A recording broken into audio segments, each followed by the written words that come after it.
So red and infrared light, morning sunshine is perhaps the most important thing that we need in the morning, especially because that's going to hydrate our eyes, give our eyes energy. And then of course we have the blue portion. So red and infrared light is just going to penetrate our eyes and help power up those mitochondrial cells, our energy cells that we need for everything to work. And the eye is such an energy hungry part of the eye, part of the body. So there's so many mitochondria there, right? So red and infrared light are going to power up those mitochondria, help the mitochondria make more water. We're going to be more hydrated. We're going to make more energy. So hands down, we need that.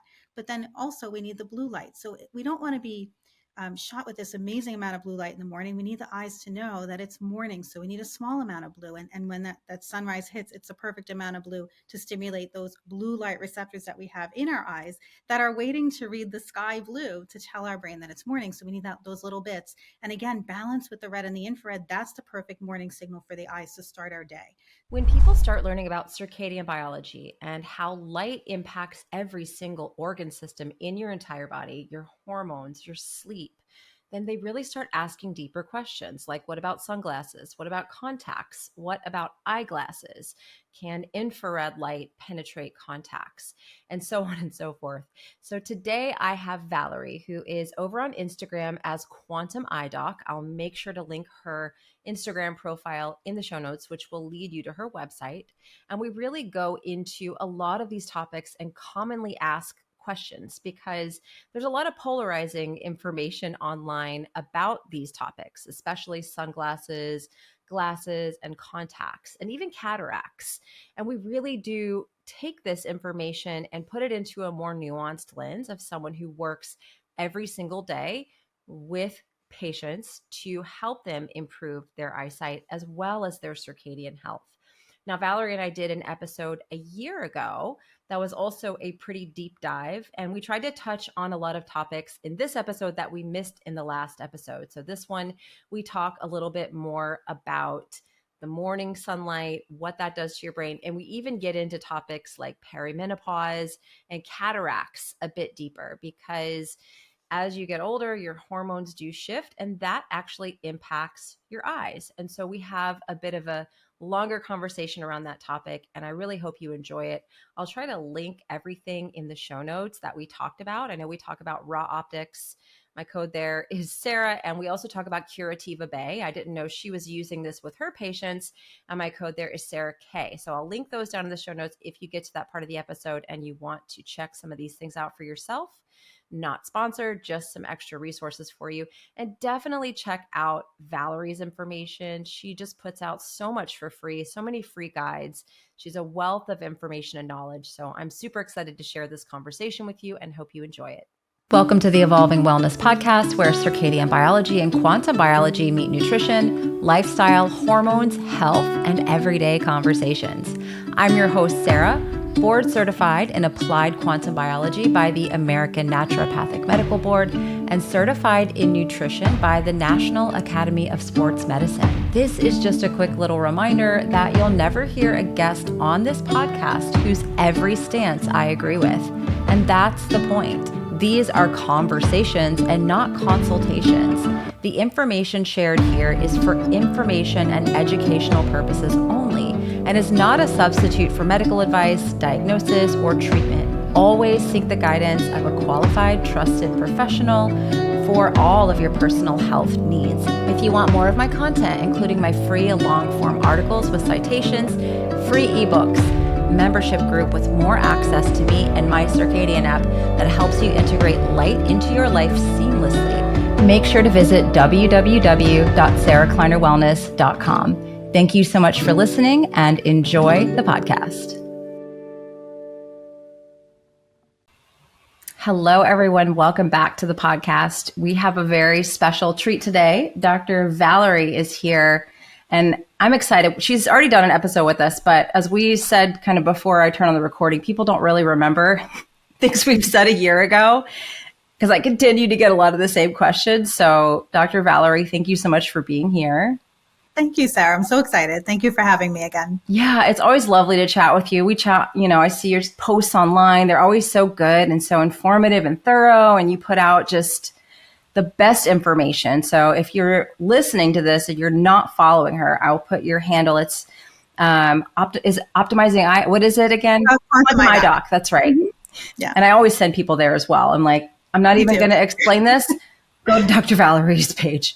So Quantum eye doc. I'll link that in the show notes. But the last episode we talked about several things. And one of the things that continually comes up is the contacts and the eyeglasses. God bless Dr. Huberman. I'm so glad that he has really put this information out to the masses. But one of the things that he says that I think, kind of some of us are like, is glasses and contacts are okay in morning sunlight. And so maybe we just start there because you even have some new information to add to that whole conversation. So yeah, unfiltered light is always going to be the best in the morning, and again at UVA rise. But I'm wondering if Dr. Huberman says that because in the morning there's no UV light for the most part for that first During the hour. sunrise, yeah. Right. So maybe he's thinking that we don't have to worry if the glasses are blocking UV, who cares? Because red and infrared light still penetrate glasses for the most part. In fact, infrared light gets through our eyelids and it gets through, every part of our eyes, even, if we're wearing glasses that's blocking it, that might be more difficult. So he might be saying it for that reason, that maybe you don't need to care, but we still need, glasses can block some of the blue. We need that blue light. We need full spectrum, unfiltered light to get into our eyes from the periphery, from everywhere, so that we have those signals. So I think it's much more important to pull down your glasses, take them off, just get outside. And again, not staring at the sun, but you're just getting outside for the beginning of the day to get those unfiltered signals. Yeah. And it does become even more important as the day goes, from that about an hour after sunrise, depending on where we live, for those UVA signals, because glasses will block that, even if you don't have such. So we can get into that too. But for the morning, I think unfiltered is going to be the best. We don't want light to start changing. We need it to just get into our eyes and do its thing. Yeah. And I always wonder if he says that for liability purposes, because he does have millions and millions of people listening to him. And just me, my little platform, I get people. I tripped and fell during morning sunlight because I took off my glasses and you told me to do that. And right. So you don't want that. I will say, if you're outside and you have to see and you're wearing contacts, that you're going to get benefits from morning sunlight. Are you going to get the full benefits? Maybe not the full benefits, but yeah, you'll get benefits. Just getting outside in the morning is a great thing. So for the eye, maybe we can just talk a little bit about, from your standpoint, what's happening during sunrise. As you mentioned, there's no UV. But what is coming into the eye that people really, really need at that time period? So we need that balance of red, infrared, and blue. So red and infrared light, morning sunshine is perhaps the most important thing that we need in the morning, especially because that's going to hydrate our eyes, give our eyes energy. And then, of course, we have the blue portion. So red and infrared light is just going to penetrate our eyes and help power up those mitochondrial cells, our energy cells that we need for everything to work. And the eye is such an energy hungry part of the eye, part of the body. So there's so many mitochondria there, right? So red and infrared light are going to power up those mitochondria, help the mitochondria make more water. We're going to be more hydrated. We're going to make more energy. So hands down, we need that. But then also we need the blue light. So we don't want to be shot with this amazing amount of blue light in the morning. We need the eyes to know that it's morning. So we need a small amount of blue. And when that sunrise hits, it's a perfect amount of blue to stimulate those blue light receptors that we have in our eyes that are waiting to read the sky blue to tell our brain that it's morning. So we need those little bits. And again, balance with the red and the infrared, that's the perfect morning signal for the eyes to start our day. That's going to help us start enhancing the function of the eyes. That blue light's going to help start our circadian rhythm for the whole body. But there's also a circadian rhythm in the eye that we need to turn on as well. And that's going to happen with blue light. It's also going to happen with those UV, those stronger signals as the sun rises. We also need those signals as well.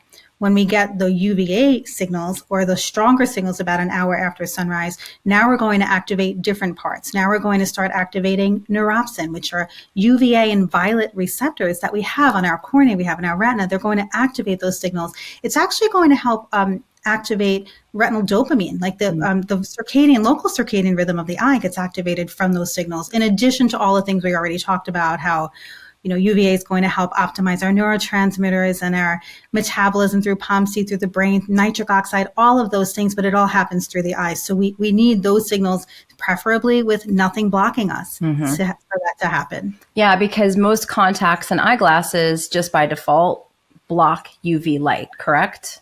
Correct. So even when you have regular glasses on, just say regular CR39 lenses, regular plastic that have no UV filter, they inherently do block some UV as well. Now, if you look at some research, it'll say that it only blocks, say, 50% of UV or even less. But I will tell you that many labs, and I don't know if I mentioned this in the first talk, but many labs put a UV blocker, a UV protection into those CR39 as a base, as their lens. Like every lens that they own, that they make already has UV protection built into it. So even if you're not getting an added UV blocker or sunglasses, you are getting UV blockage. And most contacts do block it as well. There are some that we had mentioned in the first one that don't, but for the most part, most of them do. And a lot of the ones that don't, there's a bunch of monthly lenses that don't, and there's only one daily, which we can talk about, but they're starting to discontinue them. Yeah, that's what I've been hearing in my group quite a bit. And then I send everyone to your page. I'm like, I don't know, just go to Dr. Valerie's page. So they are kind of phasing out the ones that don't have the UV protection. They are a little bit, yeah. So specifically Alcon. Alcon is a company that they make Dailies Total One, and that's a daily lens that does not block UV. Dailies Total One and Dailies Total One multifocal. They do not block UV. If you have an astigmatism, the Daily Total One astigmatism does block UV. Okay. So only if you don't need astigmatism or multifocal, those are the dailies. But they also have an Aqua Comfort Dailies lens that whole range of lenses does not block UV. But they have discontinued the trials. You can possibly still get the supply. It's very hard to get it, but you can no longer get trials. So if you were to go to an eye doctor and say, I'd love a prescription for Aqua Comfort Dailies, you can't get a prescription unless they're fit on your eyes properly. And our eye doctors cannot get trials, so we can't fit it if we don't see it on the eye, because it's a medical device. It has to be fit properly. So you really can't get those unless someone's already wearing them and they can reorder them. So that's interesting. And then the Air Optics Hydroglide, which is an Alcon lens, it's a monthly lens, does not block UV. They're starting to, they didn't discontinue it. I have a ton of patients still in it, but we don't really have trials for it that much anymore. Now they've upgraded to a different monthly lens, and that new upgrade blocks UV. So a lot of the companies, we don't really have the trials for it. Sometimes we can still order them, but you can just see that they're starting to phase them out for the newer technology. And unfortunately, that newer technology automatically blocks it. That's, what they think is again, they think they're doing the right thing. They think they're helping. Yeah. Right. Yeah. And we can even talk, I know we did this in the last episode, but we talked about why you don't want to have them install blue blockers onto your glasses as well necessarily, but let's stay in the morning before I get too far ahead and jumble the conversation. Sunrise time, there's no UV. So that's really a time where you shouldn't stress about necessarily doing eye damage when you're outside. And that's, you're not getting any UV, you're getting mostly red and infrared and the blue. It's telling the brain, hey, it's daytime, let's respin these metabolic clocks, start everything. And then UVA light usually is 45 minutes to an hour starts. And the My Circadian app tells you when to give you a notification. Thank you. That is where you really don't want to be blocking the UV because of those UVA photons going into the eyes and all the reactions that happen as a result of UV light hitting your eyes, correct? Correct. And there's actually even research now, because a lot of people don't want to hear about ultraviolet light in the eyes, but there's actually even a study on UVA light and violet light, how it helps heal corneal wounds. They found that when there was damage in the study, I believe it was in rabbits and primates, that when there was corneal damage, that it upregulated neuropsin in the cornea, and that violet light and UVA light is what helps heal the eyes. Wow. And you have UVA light that we use for treatment for conditions like keratoconus, which is a corneal disease. So, how bad could it be? I mean, we have these receptors for a reason. And again, we're not staring at the sun. We're not doing any of these things in an unhealthy way, but just getting outside. I mean, even if you're in the shade, you're going to get the correct signals. You don't have to be staring at it, but we need the power of that mild ultraviolet light combined with the infrared to do so many things for us. Yeah. Even just, again, nitric oxide for nutrient flow, for oxygen, for all of the things that help our eyes work, our whole body. I mean, we need nitric oxide just as just a very basic thing that it does. It's so easy to get it. Serotonin, dopamine, alpha MSH, appetite regulation, all of that stuff really starts. And just a distinction, they talk so much about UV light being dangerous. That kind of is correlated a bit, I would say, with the UV index rising up and up and up and up. That's the more intense it becomes. And so in the morning UVA light, if you're just getting out there at the beginning, you're really going to have a UV index of a 1 or a 2 typically, right? Right. And it's not even strong enough to make vitamin D, right? Everybody thinks that you can make vitamin D. You're not making it at that time. And that's what's so interesting. It's not very strong at all. Correct. Yeah. Yeah. It's not enough. So we need that. So you definitely don't want to wear sunglasses during that time either. Correct. Yeah. Correct. And if you're driving, the windows are going to block that in the car. But if you crack open the windows, perhaps you're getting some coming in from the sides, sunroof, things like that. Because a lot of people, unfortunately, are driving to work during that time and not able to get it. So yeah, that's a really good time. Yeah, the time is about to change, unfortunately, this weekend. I hate the shifting of the clocks, but I do like it because our sunrise has been it's not even been coming up till like 8 a.m. And I am trying to, get the kids ready at that time. It's kind of inconvenient. So it is. I'm so looking forward to that earlier hour because I try to get my UVA walk in before work and I'm like, oh gosh, I can't even do it right now. I'm kind of on the border of that sunrise UVA before I have to leave. So yeah, I can't wait for it. I know everyone hates it, but it's such a good time. It's better. You have kind of a week where it's a bit of an adjustment, but I'm trying to fast a little bit this week, shoot my dinner back a little earlier, go to bed a little earlier if the kids will cooperate, but you do what you can to prep the best that you can. So, and then it gets better because you can be outside again in the mornings and not be on that crux of like leaving. And I'm in the car with my son, the window's open. He's 3 now. So he's like, James's window open, mommy's window open, this one open, this one open. He's like directing all the windows as we're oh, how cute. It's funny.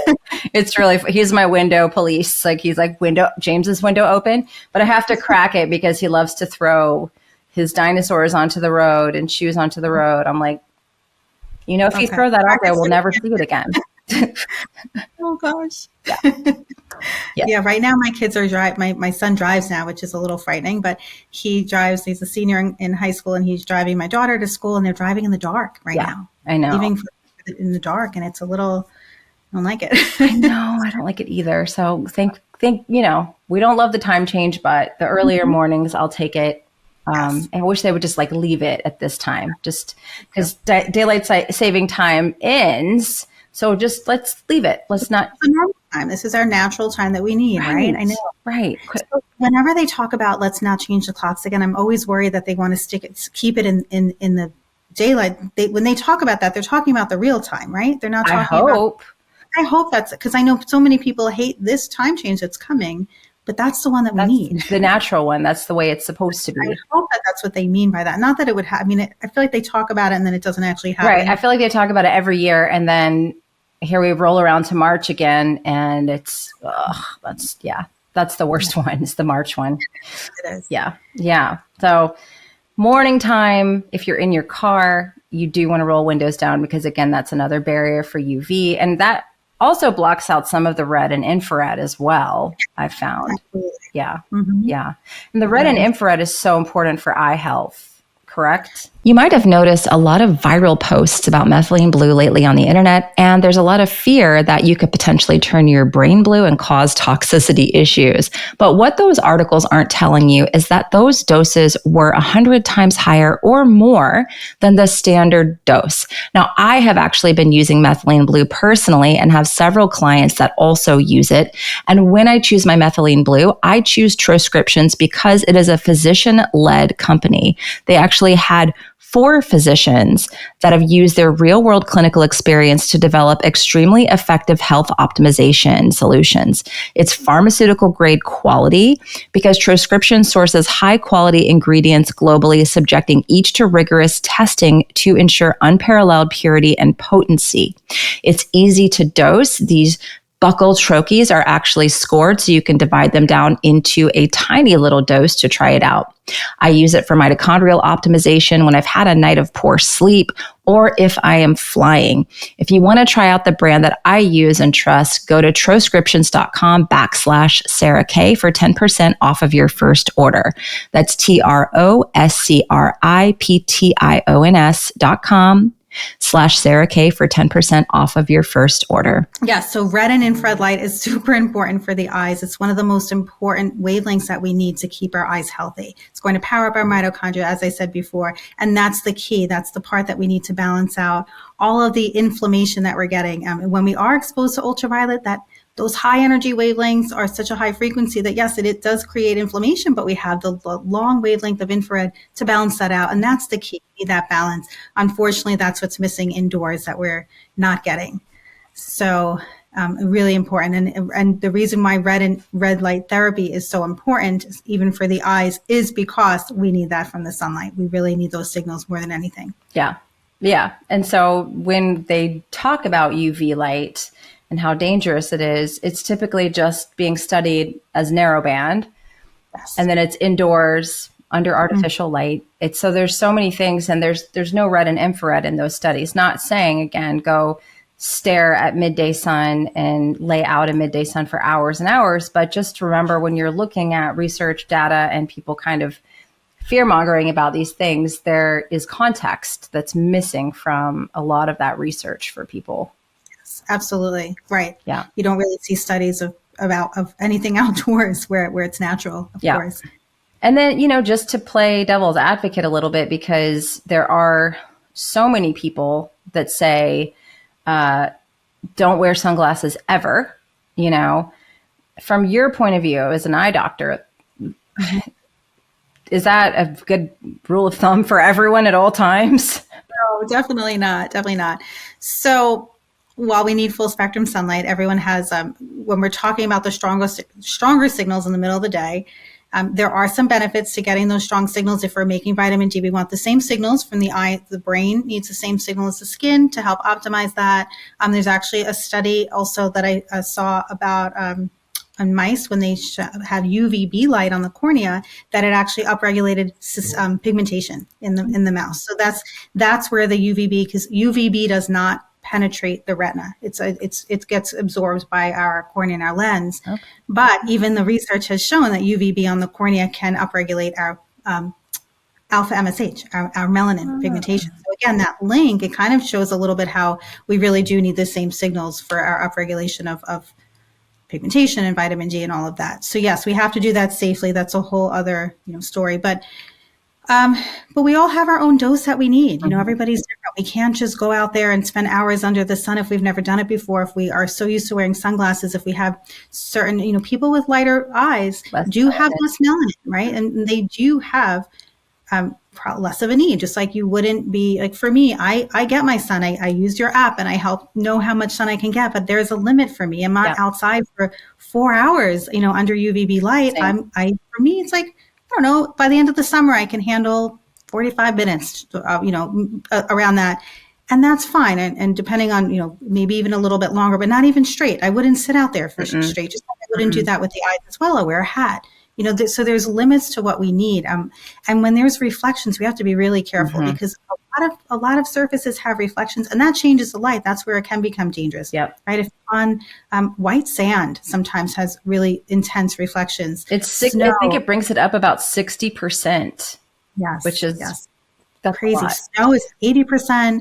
Water. If you're on now, a lot of people will say, "What do you mean I have to put on sunglasses every single time I'm at the beach?" I'm like, no, not every reflection is bad for us. But if you're on the water and you're fishing and you're exposed to these reflections all day long, you really need to protect yourself, because anytime light is reflected, now we're getting more of that high energy blue and we're getting more of the UV in an unbalanced way. And then we are going to have damage. And that's where things can happen, where it's no longer that full spectrum sunlight, it's reflected. So it's definitely changing, because the infrared is being absorbed by the water and the blue and the ultraviolet is what's being reflected. So we do have to be careful with that. So those are the instances where you would wear first, could have a hat, but you would wear more of like a sunglass that maybe a circadian friendly sunglass Yeah, would be I a good like the Raw Optics Blue Sync. They sent me a pair and I took them to Miami with me. And option. so I step out on the Miami sand. I'm like, oh my gosh, I can't Mhm. see to get to my umbrella. Mhm. And then I learned another lesson that even under an umbrella, you can get a sunburn. I heard you say that with the reflections, right? It's like on half my body, it was like a red stripe down the middle. I'm like, how does that happen? Yeah, Mhm. the reflection. So, yeah.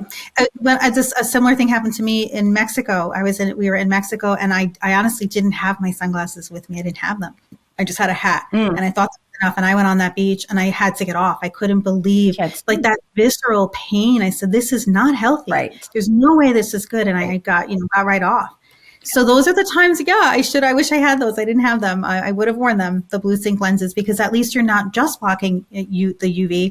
Because what happens in sunglasses that only block UV, now your pupils are bigger and now you're getting more of the high energy visible blue light or the high energy, and that's going to cause more damage if it's unbalanced as well, especially through pupils that are larger. So Mm, sometimes that can be an issue as well. So if we are going to be blocking the sun with sunglasses, we want to make sure we're also blocking into that high energy blue as well in those instances where we have a lot of reflections, where we've had enough, where we know we need to block our light.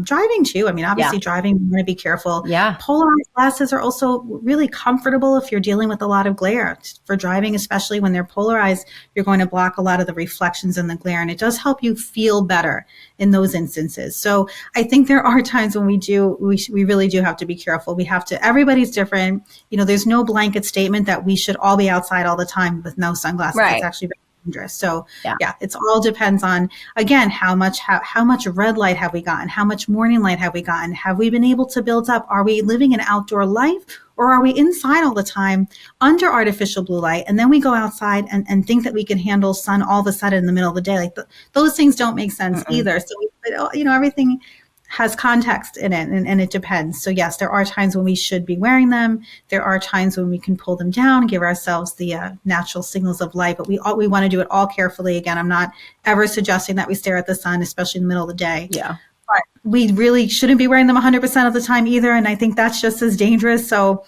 we cannot wear them all the time. I think that's also just horrible advice. Yeah. So You have to find a balance, and that's everyone kind of wants you to take hard stances in black and white thinking on social media. And when it comes to your health and it comes to these sorts of things, even with diet, there is Mhm. usually not a black and white answer that's going to apply to everyone. Um, you have to really just find the nuance, and the sunglasses are one of those things. Like you said, in the morning, sunrise, early UVA, yeah, you don't want to wear sunglasses. But on a beach, on the water, if you're driving and you're risking your life, other people's lives, and you're worried about your circadian rhythm, let's wait till you get to where you're going, take the sunglasses off, stand out in the parking lot. Your body can resync pretty quickly. Like, our bodies are not stupid. It's kind of the same as I have ladies in my group that will get upset when their husbands kind of flap the overhead light on at night, which mine still does after 6 years of me doing this, 5 years, whatever. Right. And I'm like, well, it's fine. My brain can snap back. A couple seconds, 30 seconds is not going to ruin everything. And same thing with sunglasses. You can resync up to sunlight. Absolutely. Yeah. Absolutely. And again, shade. I just love, love, love the shade.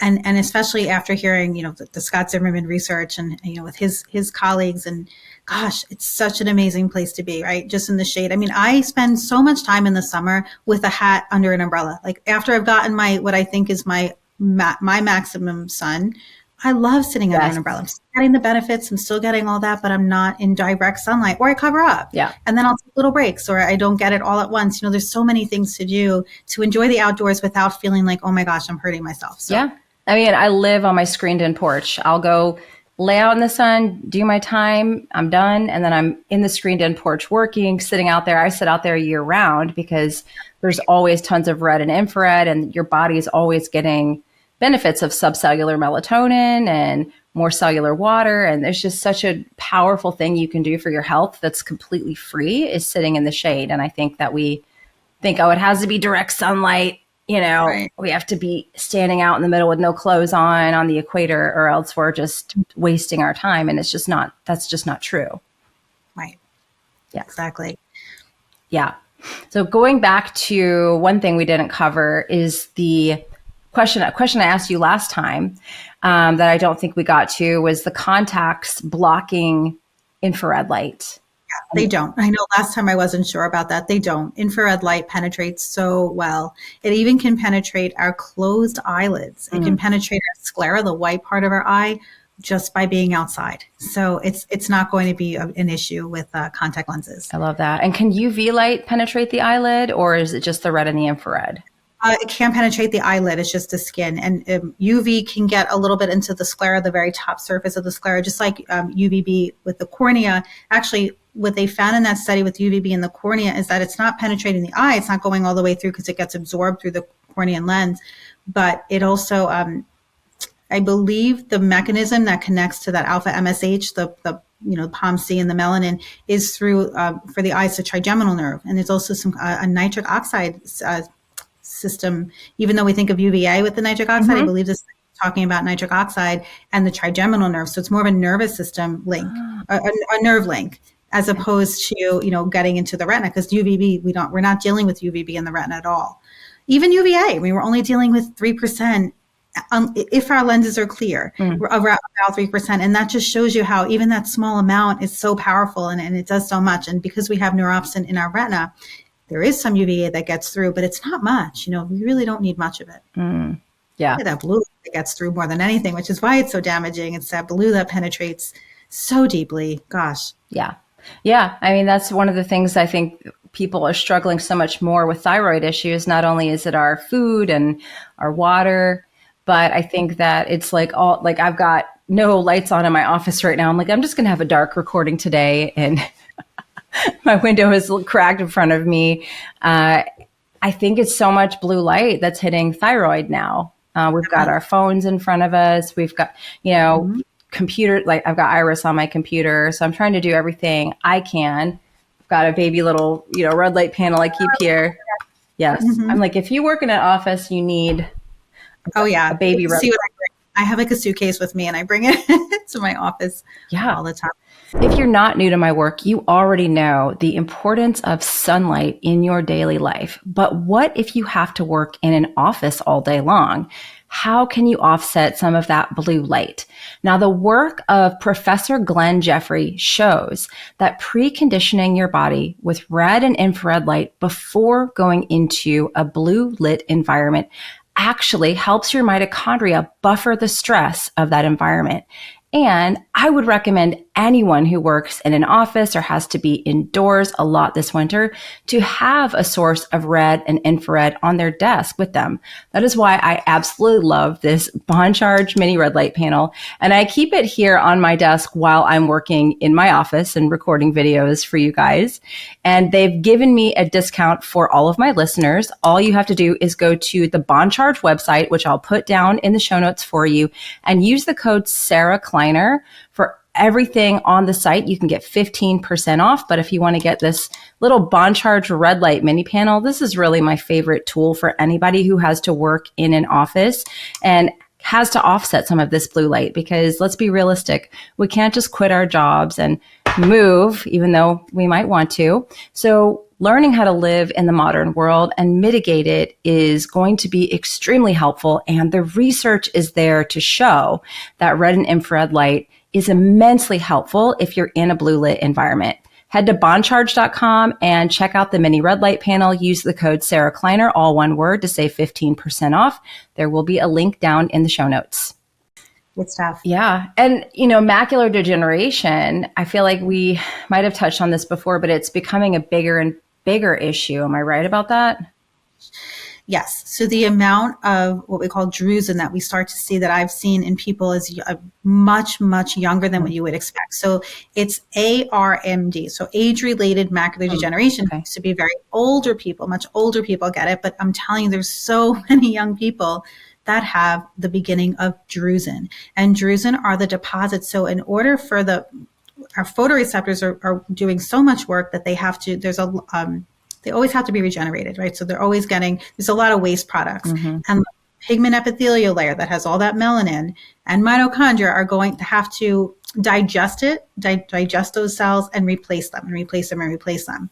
When we're exposed to all of this high energy blue light without any balance, this unbalanced, horrible indoor artificial light, it's disrupting the ability of the retinal pigment epithelial layer to digest properly. So what's going to happen is we're going to get a lot of buildup of Drusen or waste products. And that Drusen gets stuck under the retinal pigment epithelial layer, and it creates these bumps and these elevations in an area of the macula. In order for us to see clearly, we actually have this fovea, and it's the tiniest part of the eye that it's super thin. There's no blood vessels. It's very concentrated. It has the highest level of cone receptors so that we can see. So that area has to be so precise for us to see. And those are where, like in the fovea and the surrounding area, where these Drusen start to deposit. And then once they start to deposit, now you can have these distortions in your vision because it's not as clear. It's not, has to be so precise. And then over time, those Drusen can start to clump together and they start to coalesce. And then you can get other things that happen. You get more blood flow, you can get leakage, you can get all these other things, which is what macular degeneration can turn into. But just in general, as soon as you start seeing Drusen, you know that there's an issue with the eye's ability to keep the eyes healthy. And with all the blue light that we're exposed to, that's usually the foundation, is something that we have to really work on the most, because there's such a high energy level of unbalanced blue that it's going to damage that retinal pigment epithelial layer. And it's also damaging the photoreceptors themselves, because the vitamin A that gets recycled so that we can see the products, the products, there's a big cycle that happens, and some of those products are actually can absorb vitamin blue light and then become toxic, and then that toxicity starts to destroy photoreceptors and all of that. So it's just a big cycle of things that we have to work on the blue light first. So I would say that's the foundation. And of course, there's other issues as well. Macular degeneration, we need to make sure we have our nutrients on board, and there's other things in toxicity and different conditions and all of that. But when we think of all of those other things as well, like even metabolic issues, if you think of the foundation of that, it has to do with circadian rhythm as well. So it all comes back to the foundation of proper circadian rhythm and proper lighting. Yeah. I mean, 50% of the genome, it's like between 43% to 83%, somewhere around there, is controlled by the circadian rhythm. So if you have genes that you don't necessarily want to express, which I have multiple that I don't want these guys coming out to play in any way, shape, or form. It starts with your circadian rhythm and having that really intact, and you can avoid a lot of health issues, especially with your eyes, if you've got those things down, and the melatonin. And I'm glad you brought in the vitamin A, because I feel like so many people are really struggling with blue light toxicity, and there's this whole loop with vitamin A and DHA, and most people are not eating enough DHA. And so essentially vitamin A can turn into something else. This becomes harmful for mitochondria, just to keep it like really simple, correct? That's what it does. Yes, it's exactly. It becomes oxidized, it becomes toxic, and then it starts to damage cells around it. So it becomes like a, like an explosion of dysfunction. And then once that's, if there's vitamin A dysfunction, we physically need the vitamin A to see. We need it to change its shapes, and then it goes through the whole cycle. And yes, it's a big problem. And then melatonin itself is going to protect our macula. It's actually going to help regenerate our photoreceptors. And we need to do that. We regenerate our cones while we're sleeping when we have enough melatonin. So if we don't have enough melatonin, or if we're exposed to blue light at night, our cones we're not expecting to use our cones at night. We're supposed to be using our rods in the night. Night vision is our rods, the vision that we use, photoreceptors we use for nighttime. So then at night, our cones have time to regenerate. So for someone who's on a computer at 2:00 in the morning, those cones are being reused. We're not supposed to use them. So how can they regenerate if we're using them too much, if they're getting damaged and the melatonin's not there to help heal them and regenerate them? And then in the morning, or during the day, we're going to help recycle our rods as well. So we need the proper lighting signals just to regenerate the eyes. So we have the melatonin piece of that as well, which is a big problem. So, and the retina makes its own melatonin. It's not, the retina has its own melatonin, the retina has its own dopamine, and those cycles. So retinal dopamine and retinal melatonin have their own cycle, just like cortisol and melatonin in our body. We have retinal dopamine that gets processed or activated from circadian rhythm, from that bright light, from UVA, from the signals of morning, are going to help upregulate dopamine, and that's going to help our bodies perceive color and light. It actually turns on our cones so that we can process light better. It actually turns on our eyes for daytime vision. And then when dopamine goes down and retinal melatonin rises, again, from the circadian rhythm, we're going to help turn on our rods. We're going to help with regeneration and repair.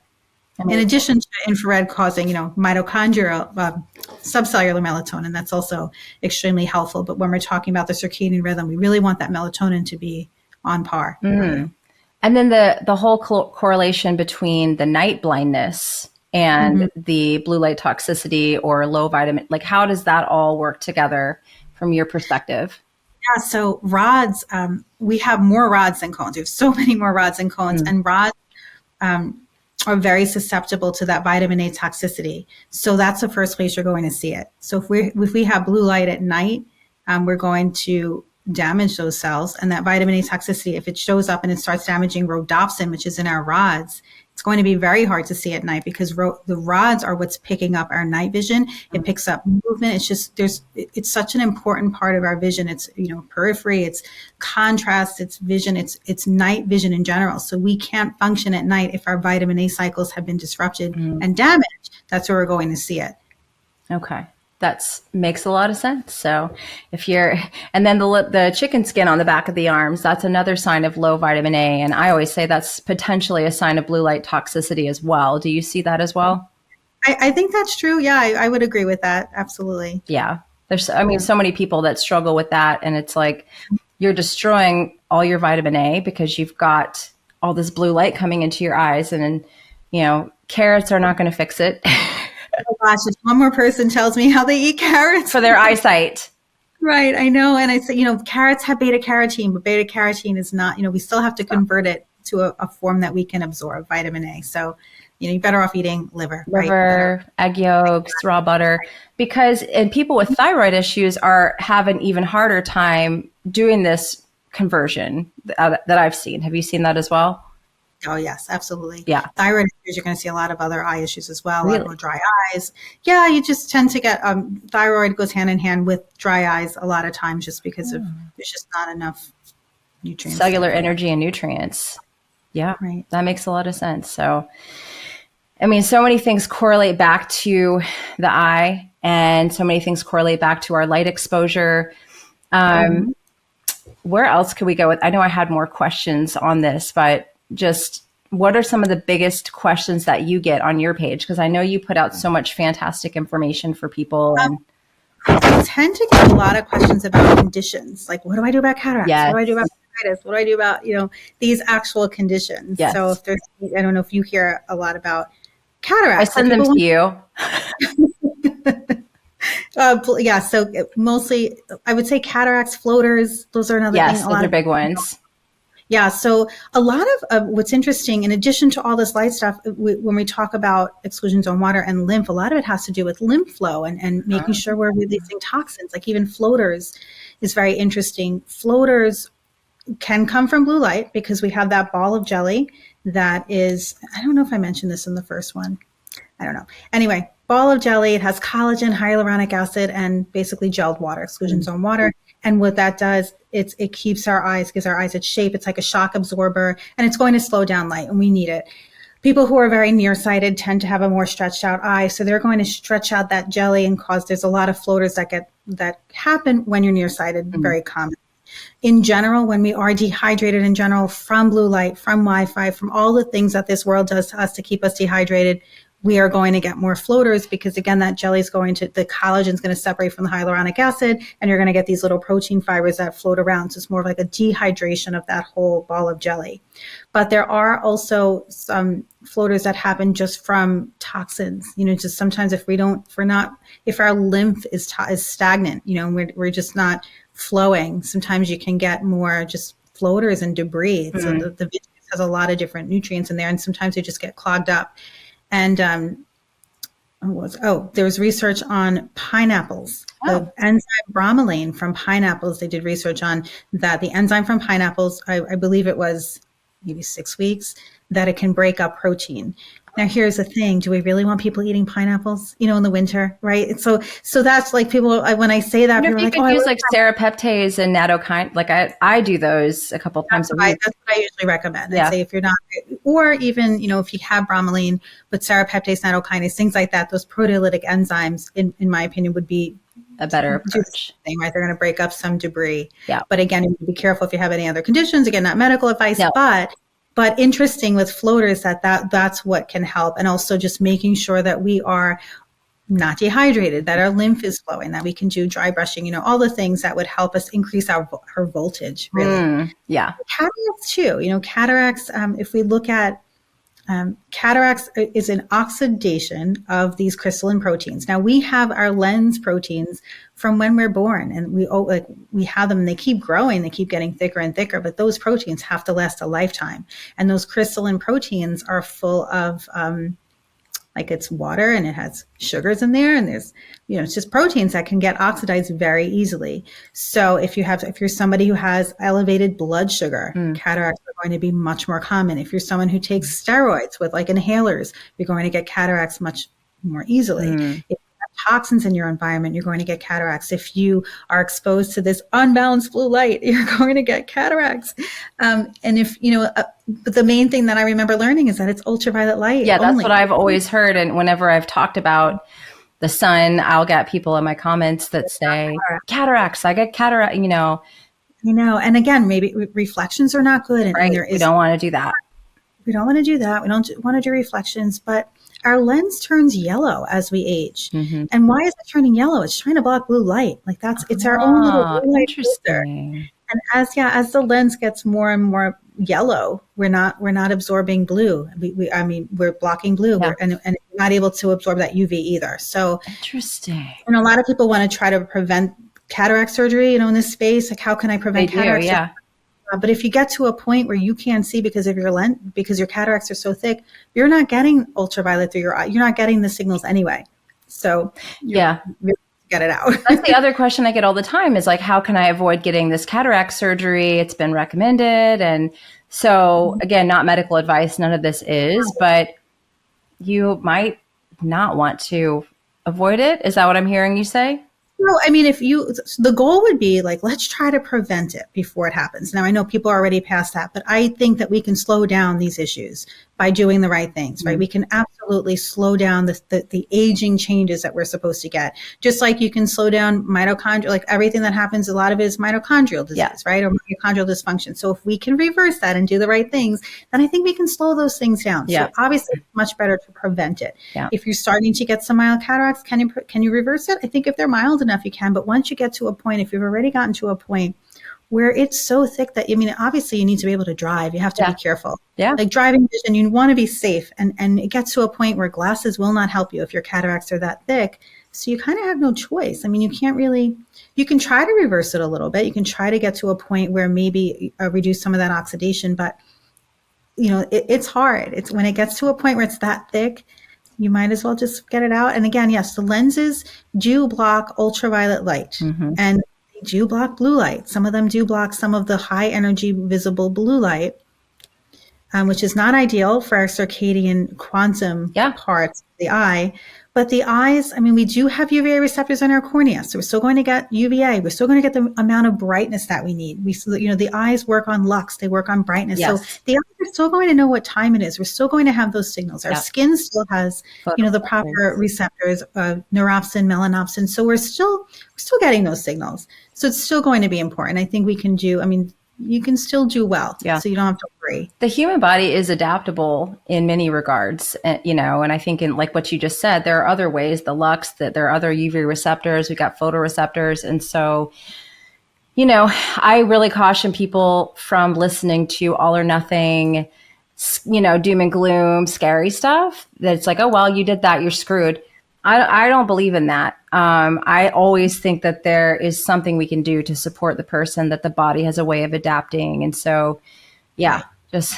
Right. And people, if people who couldn't see before the cataracts and then get cataracts. I mean, it's life changing Yeah. because it's amazing Yeah. how blurry it can get. I mean, you have to be able to see. So Yeah. yeah, we have to be careful with that. Yeah. But there are nutrients that the lens needs. We need vitamin C. We need, there's a lot of glutathione that gets used up in the lens. So we want to make sure our liver's working, right? We want to make sure we're detoxing. We want to make sure we're absorbing nutrients through our gut, that we're getting the right nutrients. A lot of people want to know, what vitamins can I take? And I hate to talk about vitamins, especially on, social media, because like, let's try to get it from our diet, depending on where we live, who we are. If someone asked me on one of my posts, what's the best fruit for the eyes? And I'm like, I can't answer that because I have no idea where you live. I have no idea what season, it depends, right? Yeah. It depends. But there's so many nutrients available that we can get from our food. And yes, supplements might be a thing that we can use, but we do have to make sure that we're getting proper sleep, proper diet, proper light, all of the things. Smoking makes things worse. Anything that's bad for the body, seed oils make it worse. Anything, the basics. We know that. Yeah. Yeah. I think that people are keyed into that, and there's not a one size fits all as a basic. I don't know how you feel about this, but I would say, look at vitamin A rich foods, having those once or twice a week. Obviously, you don't want to do more is better with those, with the liver. Egg yolk's pretty fine, raw butter, fine, but don't do liver every day. Maybe once. Once you have a copper toxicity and all the other stuff, right? Right, and DHA rich seafood 4 times a week or so, 2, 3. Get it in there regularly. That's also a nutrient for the eye. Correct. Correct. DHA. I mean, years ago, not even that long ago, I would say, I used to recommend omega-3 to everybody because that was the supplements. Yeah. Yes, take omega-3 for your dry eyes, and that was a big thing, and it still is a kind of a big thing. I don't really do that anymore because, again, who knows what's rancid, right? It's very hard. Don't know what. Supplements. Yeah. Much better off just getting it from food. It's bioavailable. It's in the form that it's supposed to be. We can absorb it better. So I really don't do that anymore. I used to. I used to do a lot of things that I don't do anymore. Yeah. That's something with cataracts, floaters, dry eyes. Everybody wants to know, dry eyes are a big thing as well. Again, similar stuff. We need to be more careful about, even in addition to like how we're looking at a screen, where we're looking up close. I may have mentioned that in the first one as well, just that we don't blink when we're staring at a screen, and we need to blink. We need to pump out oil from our tear film every 10 seconds. And we don't. We blink every 15 to 20, and then those glands get clogged and we don't have oil being pumped out of our glands. And that's one of the biggest problems with dry eyes, because that top layer needs to be very moist. So that's something that a lot of people want to know about. Then there's blepharitis, there's glands get clogged. So when they do get clogged, we want to make sure we're using heat. There's other products and stuff that can be used, but really it's heat products that are going to help, again, make us exclusion zone water with that heat, right? Yes, the infrared. Yes. Help with the infrared. We're going to help drain those ducts and get that oil out and help it flow better and do things like that. Yeah. I got to wrap pretty soon, but I had two more questions. One is probably easier to answer than the second one, but the first one is about, I see a lot of people wearing yellow lenses now instead of sunglasses outside. And I want to get your thoughts on that. And then also for my perimenopause and menopause ladies, when their eyes start changing, I want to touch on that also and your thoughts on that. So I'm there too. So yeah. Same. Yellow. I I haven't seen people wearing yellow. I would say, I don't know. But I would say that if somebody is really sensitive to light and they don't want to wear their sunglasses, the yellow glasses are going to block some UV, some UV light, and some of the blue. So it might not be, like, if you're trying to transition into light sensitivity, it may not be the worst thing to do. I wouldn't recommend wearing yellow outside. It doesn't make sense at all. It's an indoor lens. Right. But I don't know why they're wearing them in place of sunglasses. And I'm like, sunglasses? Yeah. When I was in Miami, I saw a lot of people doing it, and including the attendant on the beach. And I was like, why are you wearing yellow glasses? And he's like, oh, I can see so much better with these yellow ones on. I was like, oh, okay. A lot of people do feel that way. A lot of people feel that way. Like for driving at night too, yellow is very good. Yeah. And I do that too when I drive at night, just because I won't drive with the orange glasses. No. But yellow, haven't really noticed that too much, but I wonder if it's, it could be considered a little bit more like a circadian friendly sunglass in a way, if we're thinking about what it's blocking. Yeah. But no, it doesn't make sense. Yeah. And then I saw one, she's actually a friend of mine, so I don't want to dog her out, but she was telling people on one of her Instagram reels that she doesn't own sunglasses. She wears red blue blockers when she's driving in the day. And I was like, my gosh, why would you do that? That makes zero sense to me, right? That doesn't even make sense at Yeah. all. Yeah. I was like, no, I have to say no to that one. Yeah. Perimenopause and menopause. I mean, estrogen decrease. Estrogen is very supple and gives us moisture, Hmm. and it's a big problem, right? When our estrogen goes down. I mean, again, I am in the throes of I'm 50. I'm like frozen shoulder. Like I'm Oh man. yeah. So, but as far as the eyes, we have to be even that much more careful with Yes. light more than anything, right? It has to be the most important thing that we do is make sure that we have our hormones, again, with everything that you teach, with our leptin and our blood sugar, and just making sure that our hormones are on point for whatever they can be. You want it to be as optimal as possible. But we want to do, again, visual hygiene. We can use hypochlorous acid for our glands, which again I Oh, recommend that Curativa I Bay after I love see. Curativa Bay. I love it. I actually use it because I used to recommend Avenova spray, which is still very good. It's for the eyelids. And when we're talking about perimenopause and dry eyes, a lot of times those glands are very clogged. And that's one of the more common things that happen. And to keep our glands flowing, in addition to heat and massage, hypochlorous acid is something that is used very frequently to help our immune system, to help those glands keep flow. Mm. So if you spray your closed lids with hypochlorous acid twice a day, it can help, and not all the time. You don't want to use it all the time, Yeah. and you have to be careful. But it is very useful, and a lot of us will recommend something called Avenova, which I still do recommend. But the Curativa Bay, what I like about that brand is that it's shelf stable for 2 years. Yeah. Because He actually just came out with a recipe that's like indefinitely. Oh, he did? Yeah, I know Bill. My code there is Sarah K if anybody wants to try it out. But yeah, Bill, he calls me whenever he makes a new advancement. That's great. I actually, after your podcast, I reached out to him to ask if it was okay to use for the eyes, because I said I would love to recommend it. So I actually spoke to him He's about great. it after. So yeah, he's so nice. Yeah. Yeah, I love it, and I actually use it. I have the nose spray, I have all of it. I Oh just yeah, we think use the it's nose spray on the kids. Like I use the cleaner. I'm sold. It's good stuff.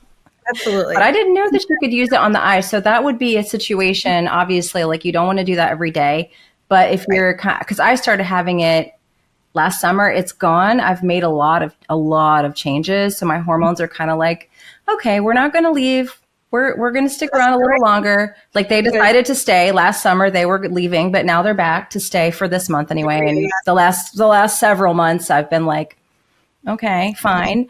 Yeah, that's fantastic. But I would get this like crazy, like almost like Mhm. my eyes would get so dry at night that I almost felt like they were burning. And so I was putting, and don't do this, you guys, I'll Right. hear what Valerie has to say about this, the castor oil just on my eyelids. I was just going to say, do castor oil. Yeah, absolutely. And it It's helped. It would take it away.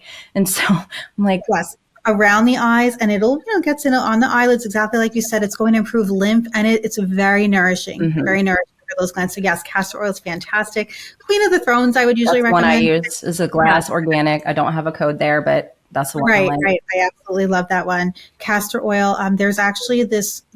Hot compresses are very tough. Nobody wants to do them. I tell people all the time, hot compresses. Well, who the heck has time for that? So there's this new product that I just started using called Tear Restore, and it's a hot compress. You just press this little disc and it turns into heat, and it has it's like a mask. It looks like a Batman mask, and it has openings, so you can still go about your day, and it's just 10 minutes, and it kind of heats the glands in such a nice, easy way to keep them flowing. And that's would be, again, for someone who has more of a blepharitis. It's a nice, easy way to do hot compresses, because when we blink, we also need to blink to pump those glands.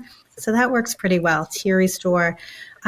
There are other, again, eye drops are usually just a Band-Aid. They're not going to do very much, so that's something like castor oil can be a little more useful. Hypochlorous acid can help. But again, we just want to make sure we're doing all the right things. We're blinking, we're moving, we're making sure our lymph is good. We need to move our eyes around. Even that's going to give us, hydration, right? Yes. We want to make sure we're hydrated, have enough minerals.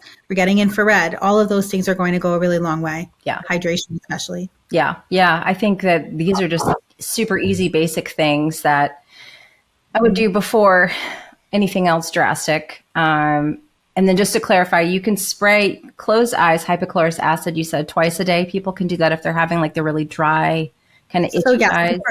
So for Avanova, like on the bottle for Avanova, and you can get it, and you can just do a search for it. It will say like morning and night with closed eyelids, like a spray on the closed eyelids morning and night for 1 month, and then you kind of give yourself a break. So I kind of use that same dosage with the Curativa Bay. Okay. And I've done it, and it was fine, and I loved it. And then I got a new bottle, and I did it, and it burned, and I got a little nervous. Yeah, I was surprised. So I emailed him right away, and I said, "Did you change the formula? Like, what happened?" And he said, "No, maybe your eyes were just a little dry, and it burned." So I don't know why it burned, and I was a little nervous about it. So I don't know if I happened to just spray too much. So, anytime we're using any of these things, you just want to try it and be careful. It's not harmful. If it does burn, it's not harmful at all. I just don't like that it burns. It's not. I've heard people say absolutely no castor oil and kind of do these cautionary posts against it, but I'm like, I mean, if you're not putting it in your eye, you're not going to rub it, like open your eye and like pour it in there. You just close. And I know, not that I necessarily need it so much, but it did help my eyebrows to kind of thicken up a little bit. I used to have like unibrow, like me too. Like I would go get waxed every week. Now, I'm a little bit older. I'm like, oh, I don't have to wax or tweeze or any of that stuff. So kind of have the opposite problem as you get older, but I know. But the castor oil, I think she came out with like a mascara for eyelashes. Oh, fabulous. I need to get her on the show. It's a great product. Castor oil packs. And I mean, I'm just looking out at what else do people ask about, like makeup and stuff? Like what kind of, obviously we don't want to put eyeliner on the, I see that so much, and it's horrible. Makeup is usually a big culprit for people and their eyes. I mean, I look in the microscope and you just see eye makeup everywhere. Oh, no. Because most people are putting their eyeliner still on the inside. Like, well, don't do that. But we have to be careful, of course, with makeup and, the products that we use around our eyes. False eyelashes are a big problem, things like that.